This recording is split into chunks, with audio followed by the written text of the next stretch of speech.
estaban enormemente con la maldad. Sí, Calígula tenía la mirada atravesada, tenía la mirada perdida. Lo único que le proporcionaba placer era el daño ajeno, era hacer, sentir, padecer el dolor a los demás. Años más tarde, cuando torturaba a sus víctimas, decía siempre a los verdugos: hiérele, hiérele, y haz sentir la muerte en él. Haz que sienta la muerte.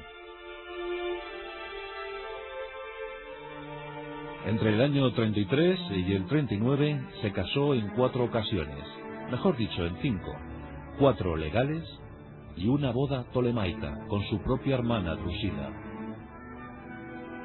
Aún así, sus mujeres no tuvieron suerte. 2 fueron repudiadas de inmediato. Nos referimos a Claudia o a Livia. Otra murió pronto, murió en un parto.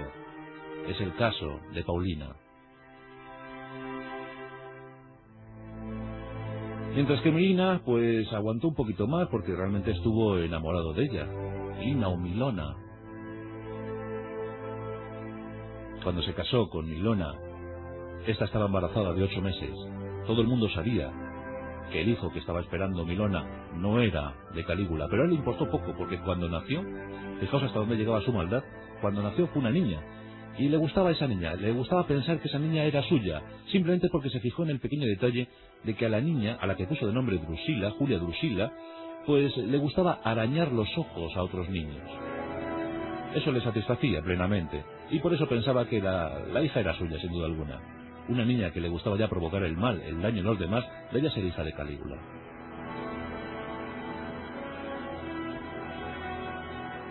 Nos encontramos en el año 37, el 16 de marzo del año 37. Calígula está a punto de ser nombrado emperador. Y todo por la muerte de Tiberio. Sí, Tiberio iba a morir. En uno de los habituales excesos de Tiberio, excesos de sexo, excesos de vino y de comida, el emperador entra en coma. Queda postrado, aletargado en su cama. Los pretorianos están apesadumbrados, están temerosos. ¿Qué pasará? Se cuestiona incluso la propia realidad del imperio. Sí, el emperador está en coma. Y todos piensan en Calígula, en el heredero. Porque Tiberio había tenido que adoptar a Calígula. También estaba Tiberio gemelo, pero ese no contaba tanto, era muy pequeño. El hijo de Germánico era el ideal. Los legionarios querían al hijo del héroe, querían que fuera su emperador. Y Tiberio estaba en coma. Tiberio no despertaba. Pero cuando estaban a punto de realizarse los fastos por la proclamación de Calígula, Tiberio despertó. Despertó en su cama. Calígula, conocedor del hecho, y aquí entra también en juego la leyenda, porque nunca se sabrá realmente lo que ocurrió.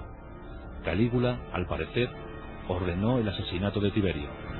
Aunque otros dicen, y esto hay quien lo asegura muy firmemente, que fue el propio Calígula el que llegó a la estancia del emperador y él mismo le estranguló y asfixió. Acabó con la vida de Tiberio, de su protector. Nadie podía impedir ya que Calígula fuera elevado a la categoría de emperador, el imperator. Eso se produjo el 18 de marzo del año 37. Tenía 24 años. Comenzaba el imperio del terror. 3 años, 10 meses y 8 días. Y los comienzos no fueron malos. Los legionarios, la guardia pretoriana, pues vitoreó a su nuevo imperator, a su nuevo emperador. Estaban contentos, era el hijo de Germánico, era el hijo de un gran general, seguro que eso lo llevaría en la sangre. Pero la sangre de Calígula estaba emponzoñada, estaba envenenada. Y llegamos a la fatalidad. Antes de esa fatalidad, antes de ese octubre del 37, hay que decir que en los primeros 6 meses de Calígula sí que es cierto que abrió un poco la mano. Tiberio había sido muy tacaño, excesivamente tacaño. Había guardado minuciosamente miles de millones de sestercios. Calígula levantó prohibiciones. Por ejemplo, Tiberio había prohibido los juegos porque eran muy caros. Pero Calígula quiso celebrar su proclamación y empezó a permitir juegos por toda Roma, por todo el imperio. Además, bajó los tributos y permitió algunas libertades, por ejemplo, a la aristocracia y a la clase militar. Eso le granjeó muchísimas amistades. Todos estaban convencidos de que habían hecho lo mejor, habían dejado llegar al poder al gran Calígula. Se las prometían muy felices. Roma estaba esplendorosa. Los juegos vibraban o hacían vibrar al populacho. Y Calígula disfrutaba enormemente. Fue entonces cuando empezó a concebir la idea de la divinidad. ¿Un emperador tan magnánimo con su pueblo? ¿Un emperador tan condescendiente con su pueblo? ¿Acaso no merece ser Dios? Siempre a los gobernantes se les había entregado esa categoría de divinidad, pero una vez fallecidos. ¿Pero por qué no serlo vivo? ¿Por qué no ser un Dios vivo? ¿Acaso Roma no es el poder más grande de la tierra? ¿Acaso Roma no domina el mundo conocido? ¿Por qué no puedo ser Dios de todos los que domino? Eso durante los primeros 6 meses, pero en octubre del año 37, con 25 años, Calígula entró en una crisis severísima. Nadie supo dar explicación de lo que le estaba pasando al imperator. La espuma inundaba su boca. Los temblores recorrían el cuerpo. La mirada quedaba desorbitada y perdida en el infinito. Nadie sabía lo que le estaba pasando a Calígula. ¿Acaso nuestro emperador está a punto de morir? Siglos más tarde, la ciencia, y ya incluso los propios cronistas de la época hablaban de epilepsia. Pero hay 3 hipótesis para explicar la fatalidad que inundó el cerebro de Calígula.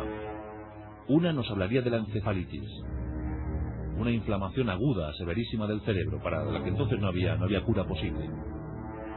La encefalitis ponía a la víctima, ponía al enfermo al borde de la locura. Esa es una de las explicaciones que se ha dado al comportamiento de Calígula. Otra hipótesis nos hablaría de la esquizofrenia. Tampoco había explicación. Los esquizofrénicos incluso se creía que estaban tocados por los seres endemoniados. La hipótesis más loable, la más certera, nos puede hablar de una epilepsia lóbulo-temporal, que además los síntomas son muy parecidos a los de la esquizofrenia. Esa epilepsia acompañaría a Calígula durante toda su vida. Tuvo frecuentes accesos, tuvo muchas recaídas, y siempre tardaba horas, días en recuperarse. Y después de cada ataque de epilepsia, volvía con más ferocidad al mundo real. Apenas podía dormir. Tan solo el día que lo conseguía podía dormir unas 3 horas. 3 horas era lo máximo.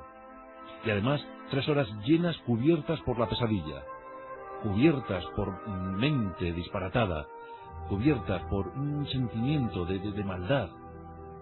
Monstruos que le visitaban cada noche. Él decía: me vienen a visitar los monstruos y me indican que siga dominando, matando, odiando. Como podéis observar, una mente atormentada, una mente llena de traumas, posiblemente infantiles, una mente llena de complejidad. ¿Pero estaba loco Calígula? No hay que descartar ese tema, no hay que descartar esa hipótesis, pero también hay que pensar que era una época llena de rencor, llena de traición, llena de sublevaciones. No hay que descartar entonces que Calígula lo único que pretendiera fuera limpiar de enemigos todo su entorno, tal y como había hecho Tiberio, tal y como había hecho Octavio. Pero lo llevó a un extremo tan cruel que no es de extrañar que haya pasado por eso a la historia. Fijaos que él, como os he dicho, era alto, desgarbado y velludo, con todo el cuerpo cubierto por el vello, y calvo. Y esto provocaba que mirara con envidia a los jóvenes, a los propios jóvenes de su edad, que tenían una hermosa cabellera. Cuando iba por una calle y veía a un joven de hermosa cabellera, ordenaba inmediatamente que le pelaran al cero, que le dejaran calvo como él, que nadie tuviera una cabellera hermosa. Por ejemplo, prohibió, bajo pena de muerte, la palabra cabra. No se podía pronunciar la palabra cabra en su presencia. Y es muy sencillo. Él pensaba que se parecía